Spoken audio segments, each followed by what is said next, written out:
Uganda Muslim Supreme Council olwaleero lutuuzizza olukiiko oluyitibwa joint session ng'olukiiko luno lubeeramu bammemba ba executive ne bammemba ba Majlis al-Ulama. Olukiiko luno lutuuziddwa okutunuulira petition eyaweebwayo bammemba abaakeberwa nti bammemba batuufu 16 nga beemulugunya ku nneeyisa ya First Deputy Mufti wa Uganda Sheik Ssemambo olw'okuba nti yeeyisa mu ngeri emenya amateeka ga constitution. Ekyokubiri, yeegatta n'abantu n'alayizibwa ku bwa mufti ng'ate eggwanga lirina mufti atudde.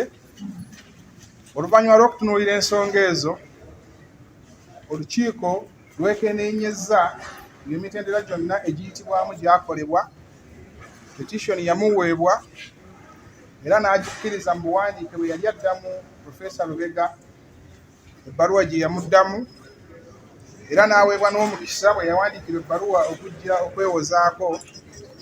Ezo zonna ensonga bwe zitunuuliddwa, olukiiko awatali kwesalamu lusazeewo okugoba Sheik Ssemambo nga Deputy Mufti wa Uganda.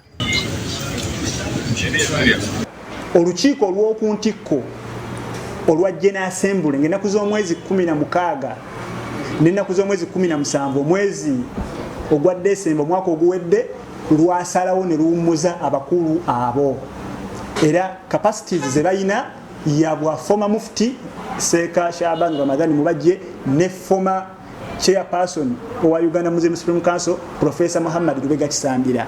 Kitegeeza tebalina buyinza bwonna kutuuza lukiiko lwonna oba kukola mulimu gwonna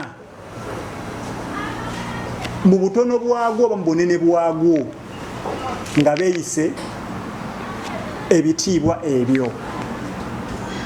Kitegeeza olwaleero abakulu basisinkanye ne banywamu kacaayi ne banyumyamu, naye ebikoleddwa bannayuganda tubasaba era mu bitwalewo emuto bya kisaazi babadde basaagamu busaazi.